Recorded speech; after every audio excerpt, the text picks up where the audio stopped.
بسم الله الرحمن الرحيم وبه نستعين والصلاة والسلام على أشرف المرسلين.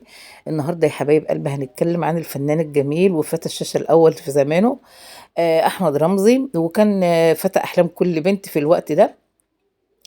هنتكلم عن السر اللي هروبه من مصر أو انقطاعه عن السينما، إن هو يسيب السينما يعني ويمشي من مصر، وسر كمان الفرقة اللي كانت بينه وبين عمر الشريف، وإيه السبب الحقيقي لده. وهنتكلم عن أسرار كتير في حياته، تابعوني للآخر واسمعوا أغرب الأسرار وأغرب الصور وأحلى الصور ليه هو وأولاده الولد والبنت. هو أحمد رمزي طبعا جان من جانات السينما المصرية طبعا. ولد سنة 1930 في محافظة الإسكندرية. كان طبعا أبوه مصري، دكتور شهير مصري اسمه الدكتور محمود بيومي، وأمه اسكتلندية وكانت تدعى هيلين. وأحمد رمزي راح دخل كلية الطب، زي بقى حب بقى يكمل مشوار أبوه وهو أخوه، لكن هو طبعا رسب في كلية الطب، ما كانش حاببها لحبه للفن من صغره، وسابها والتحق بكلية التجارة.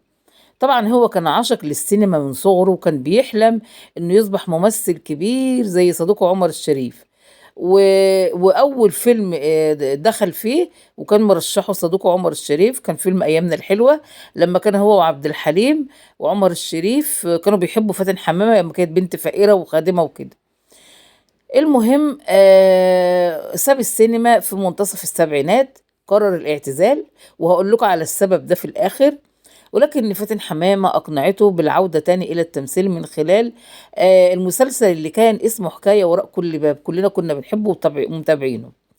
ومرة تانية بعدها ابتعد أحمد رمزي عن السينما، واهتم بمشروعه وهو بناء السفن. كان بيعمل السفن، بيبني السفينة وبيبيعها.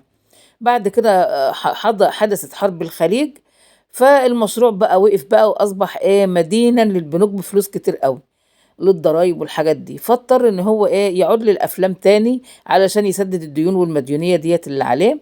واما عمل فيلم الورده الحمراء كلنا فاكرينه اللي كان مع يسرا، وفيلم وقت الصحراء، وشارك في مسلسل وجه القمر مع فاتن حمامه.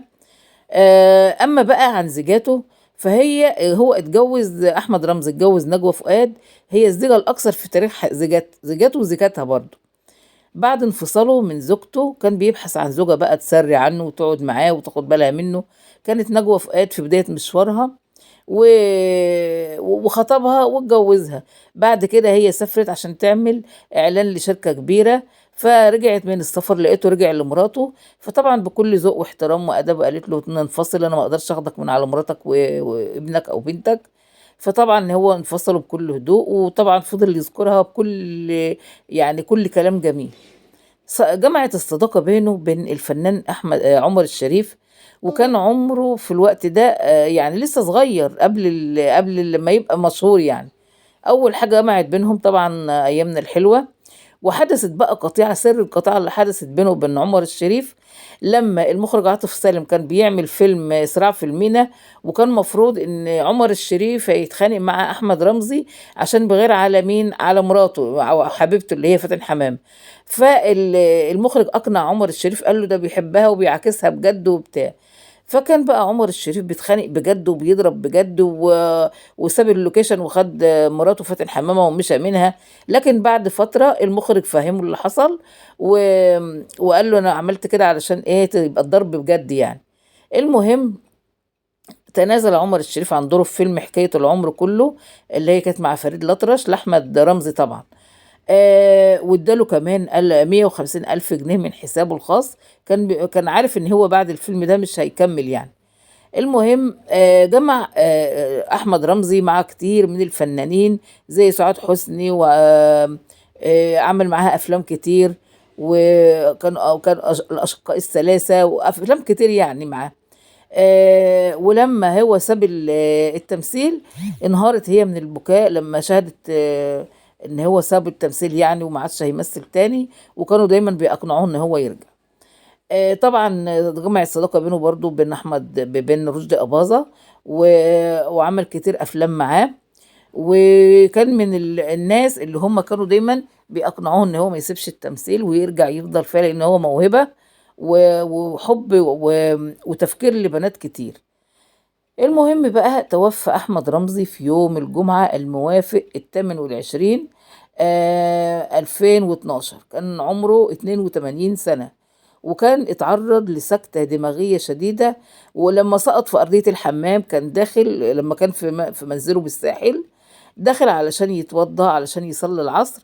المهم سقط بشكل فجائي كده على دماغه على الأرض. آم، طبعا جات له سكتة دماغية ورحل في هدوء طبعا. وحتى فضلوا مداريين على عمر الشريف ان هو مات فترة كبيرة بعدها بيومين، لغاية ما قال له ابنه ان هو توفى وانتقل الى الرفيق الاعلى. طبعا حزن حزن شديد ودي كانت اخر حياة نبيه، وهو معاها ولد وبنت. ولد معاق، وده كان بيقول اسعد يعني هو كان سبب سعدي. ومعاه بنوته حلوه. طبعا انتوا شفتوا صورها، انا جايبه لكم صور وصور زيجاته كلها. وكده يبقى انا خلصت. يعني الله يرحمه، كان انسان محترم. وده في العزاء بتاعه الصور دي ميرفت امين والله يرحمهم هما الاتنين. آه، الممثلين اللي احنا حبيناهم رجاء الجداوي ولبنى عبد العزيز. الله يرحم الجميع، والسلام عليكم ورحمة الله وبركاته.